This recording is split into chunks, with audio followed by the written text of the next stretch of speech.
Apple's iPhone event, and it is finally time to say goodbye to the notch. Sort of.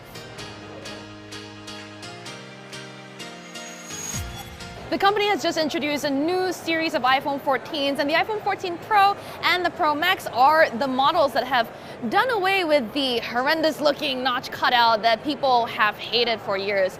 In its place, however, the company's introduced something new called the Dynamic Island. This is a pill-shaped cutout that houses the front camera still, but it also has software built in that will make that black space expand and contract depending on what you're doing to make it just much more useful.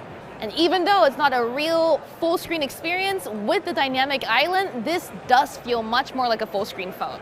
So we're looking at the smaller iPhone Pro model right here. This is the one with the 6.1-inch screen. And obviously the biggest difference is the notch is replaced by this Dynamic Island, and you can still kind of see the camera over in the cutout.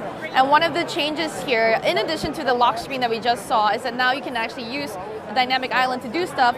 Right now I don't have anything sort of using it yet, but when I do long press on it, it animates just a little, it expands and contracts a little bit. There's a bit of a haptic feedback you can feel.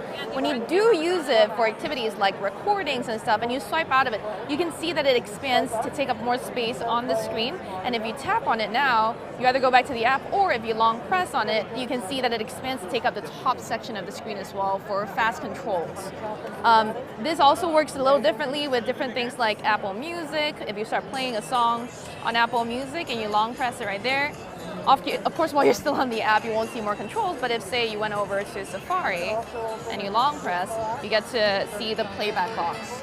So I'm holding up my iPhone 13 Pro over on the right and the iPhone 14 Pro on the left. And you can see they really don't look that much different. The cameras may look ever so slightly bigger on the new model, and that's about it. Another one of the big changes on the iPhone 14 Pro that we can check out right now is the redesigned lock screen. This is basically what we already saw with the iOS 16 beta and the preview that we saw at WWDC. Customizable lock screens with widgets that you can place now, but this also features the always-on display.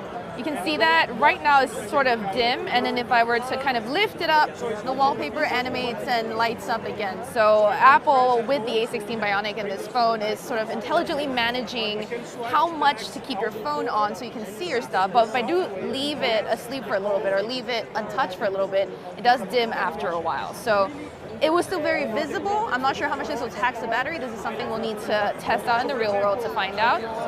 But generally, this is just like a very refreshed look for the Pro series of the iPhone. So on the back, there is a 48 megapixel primary sensor now that has just a larger sensor as well.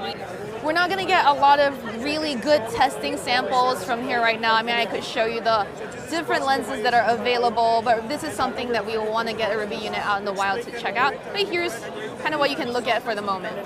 Like the iPhone 14 and 14 Plus, the new iPhone 14 Pros also have the photonic engine for better photos in low light, as well as action mode for better video stabilization.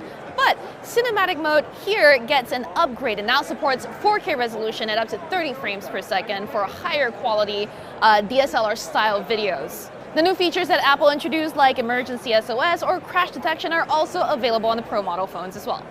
Despite the new always-on display, Apple says the iPhone 14 Pro models can still offer all-day battery. And this might be thanks to the fact that it uses the new A16 Bionic chip, which is designed on a 4-nanometer design process. The iPhone 14 Pros also retain the same starting price as the predecessors, with the smaller 6.1-inch phone starting at $999 and the Max starting at $1,099. You can pre-order them starting September 9th, and the phones will be available September 16th. But of course, before you go spending your money, make sure you give us some time to test these phones out in the real world so we can verify things like performance, how useful some of these new features are, as well as battery life. And so stay tuned to